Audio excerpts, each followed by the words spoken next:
The gods and goddesses and the 8 muses mentioned. I have carried out all your orders, sovereign father. Neptune and his court cannot come, for they are afraid to lose their empire, the seas. On the account of the present boldness of men, Vulcan cannot yet finish the thunderbolts that he ordered. With him, wish to fortify Olympus, and he's finishing them with regards to Pluto. Enough! Neither do I need them. Selene, the latter on foot and the former on a she-ass with a wand in her hand and the young vine branches on the temples, arrive singing. And enjoy abandon Minerva, take care of Marvin. Silence! Don't you see that the powerful Jupiter is going to speak? Has the conqueror of Titans become angry? That gods drink nectar. Consequently, everybody can express his joys in a manner that he pleases. Minerva tries to answer, but Jupiter stops her with a gesture. There was a time, sublime gods, when the proud sons of the earth pretend to climb Olympus and snatch away the empire from me. And laying up mountains over mountains, they would have succeeded without a doubt.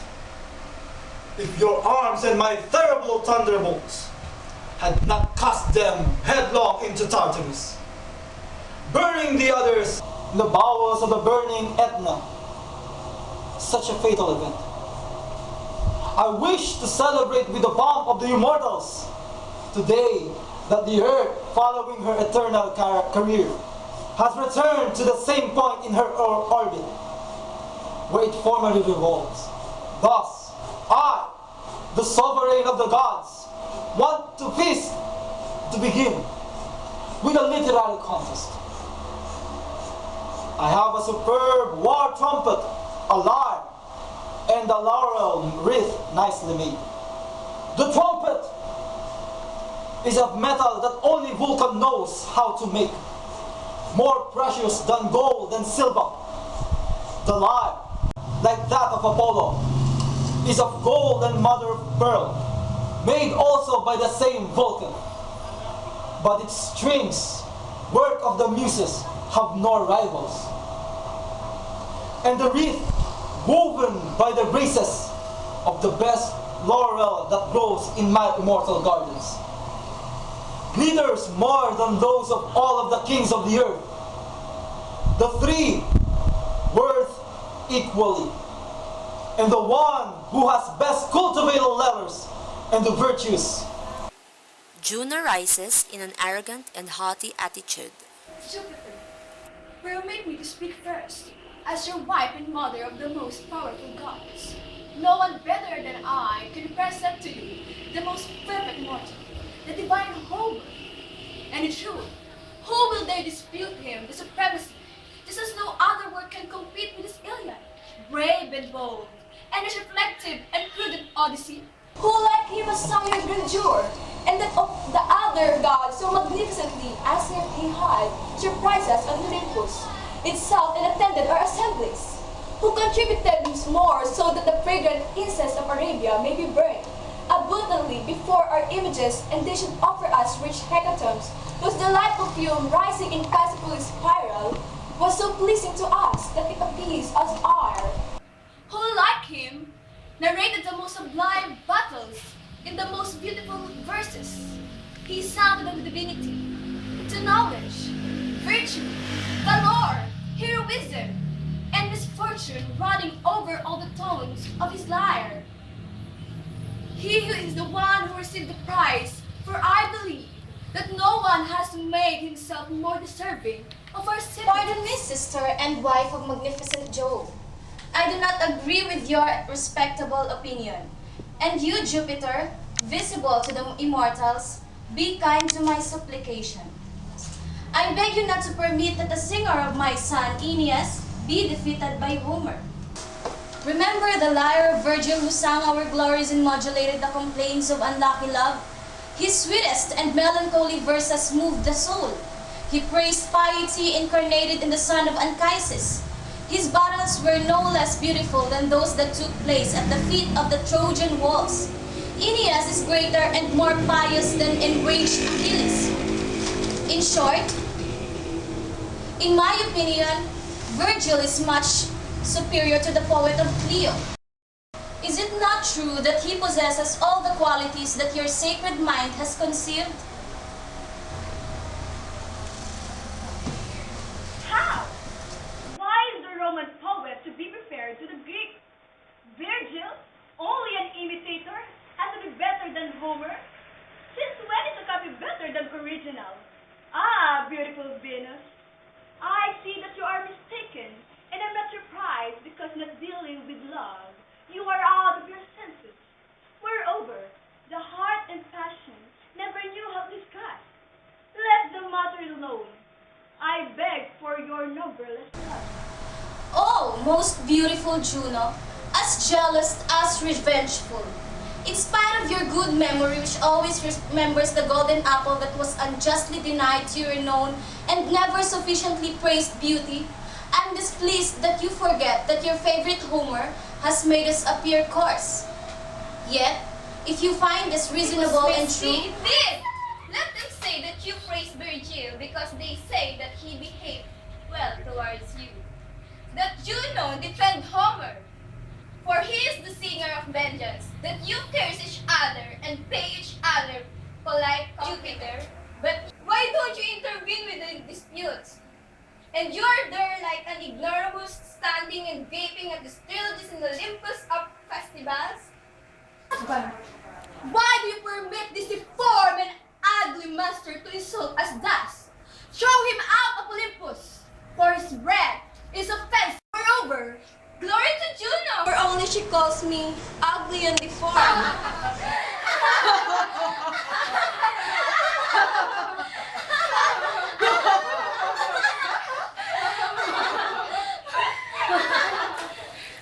She becomes pale, her forehead wrinkles, and she throws a fulminating glance at everyone, especially at Momus. Sit down, god of death! By the stage and lake.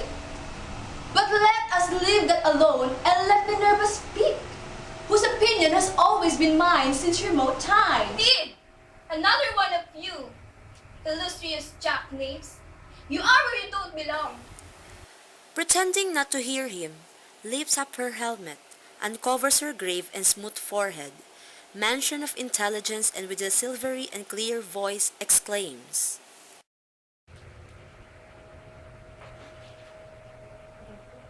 I beg you to hear me, powerful son of Saturn, who sits Olympus when you knit your terrible eyebrows, and you prudent and venerated gods who preside and rule men. Don't take my words ill, always subject to the will of the giver.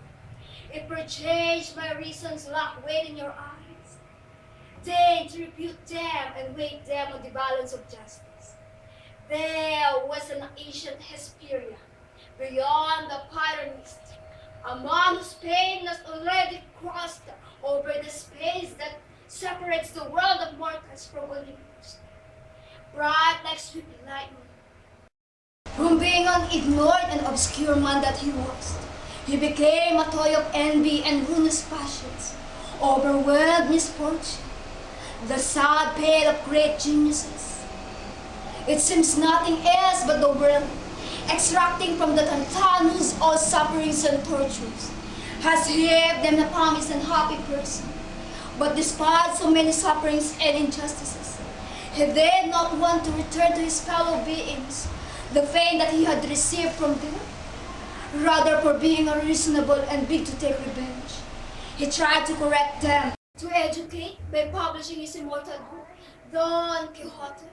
I'm speaking then of Cervantes, of the son of Spain who later was become her pride and who now suffers the most painful poverty.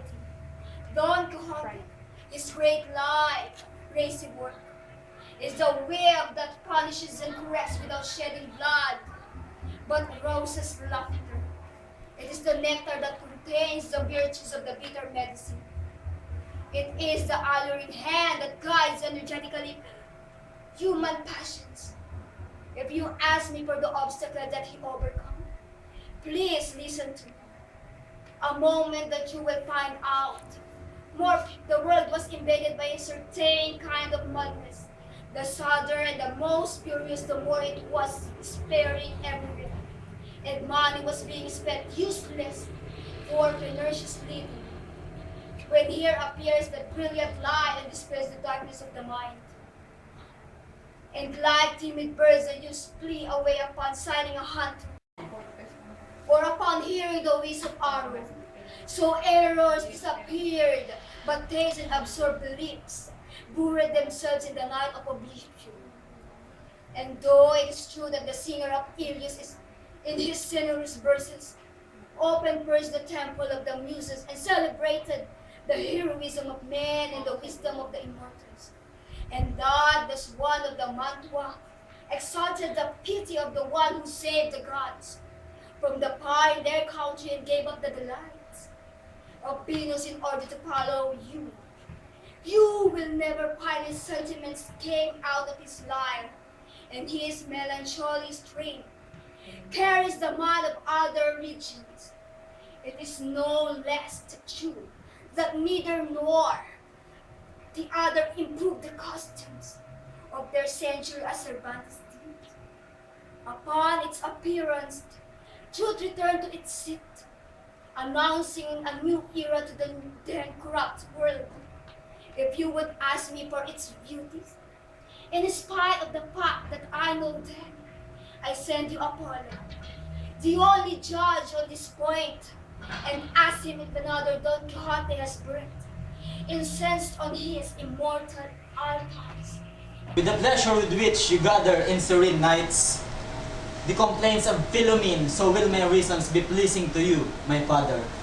The 9 sisters and I read in the gardens of Parnassus that book of which Minerva speaks. Its gay style and its pleasant accent sound to my ears like the sonorous fountain that springs at the entrance of my gloomy cave. If in extreme poverty, generator of hunger, poverty and misfortunes that continually pursue that unfortunate, a humble son of mine has learned to elevate to me his songs and to harmonize his accents in offering me a very much more beautiful and precious tribute than my glittering chariot and ungovernable horses. If in the field underground, a dismal prison for a soul that aspires to soar, your fine pen learned to spill torrents of dazzling poetry that are much more pleasant and richer than the waters of the golden Pactolus. Why should we deny him superiority and not give him the victory as the greatest genius? And not give him the victory as the greatest genius that the world has seen?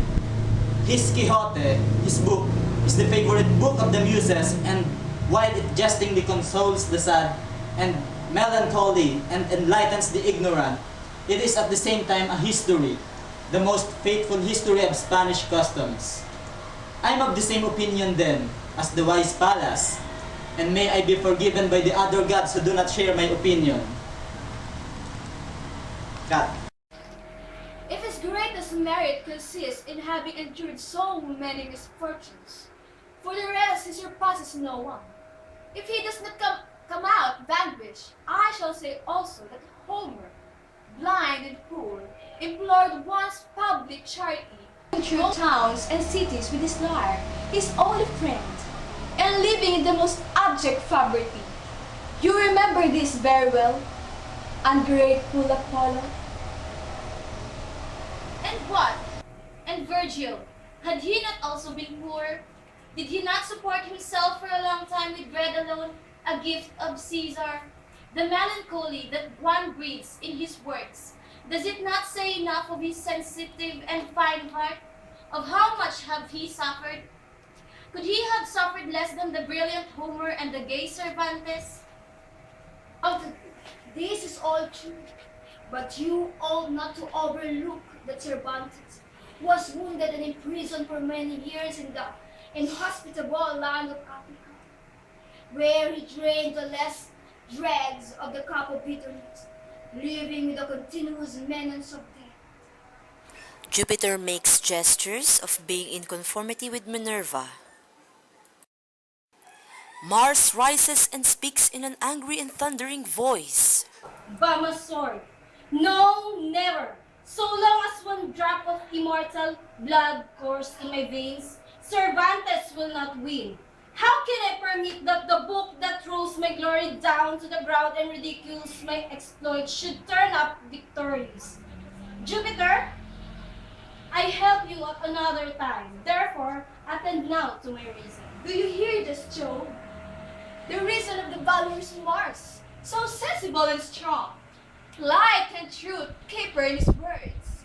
How then shall we allow that a man whose glory the respected should be placed below an adventurer, an armless man, the irony of If society? you, father of the gods, son of men, doubt the force of my reasoning as those others, if there's someone who dares to support their arguments with his heart, Mars steps proudly to the middle, defying everybody with his glance and his blade. You forget that Trojan comes where you were wounded by a simple mortal. If your reasons are based on your sword, none will be afraid to fight you on your ground. But so that I may accuse of being imprudent, I want to show you that you are very much mistaken. Cervantes followed your standards and served you heroically in the waters of Lepanto, where he would have lost his life if fate did not destine him to a greater purpose. If he drew down the swords to pick up the pen, it was through the will of the immortals, and it not to despise you as you might have imagined in your mad dream. Don't be ungrateful then. You whose magnanimous heart is beyond rancor on unjust passion. You read your knighthood because was no longer suitable to his century. More of those are not the struggles that you do honor, but you pitch battles. You know it well. These are my reasons, and if they do not convince you, I accept your challenge. Woo. That's enough! To your seats, Minerva, Apollo, and you, Bellona. Don't irritate my heavenly ire. I shall close the debate. Justice will weigh the books with her almost impartiality, and whatever she says will be followed in the world, while you will respect her unalterable judgment. The Aeneid. This is Don Quixote. it's equal. Now, this is the Iliad. It's equal. With a solemn voice, Jupiter speaks. Gods and goddesses, justice believes them equal. Bow then your forehead and we give to Homer the trumpet.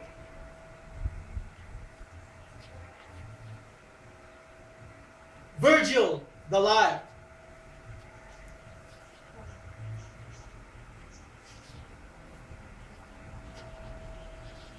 Cervantes the laurel.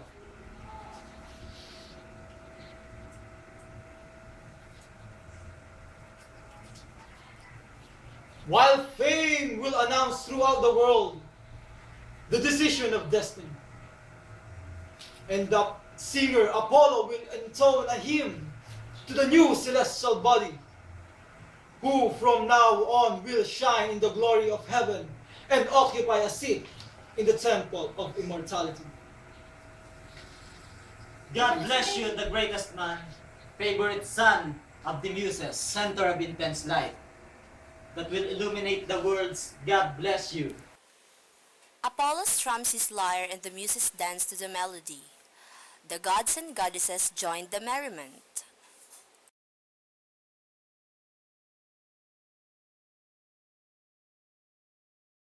May ulam na ba kayo? Let's do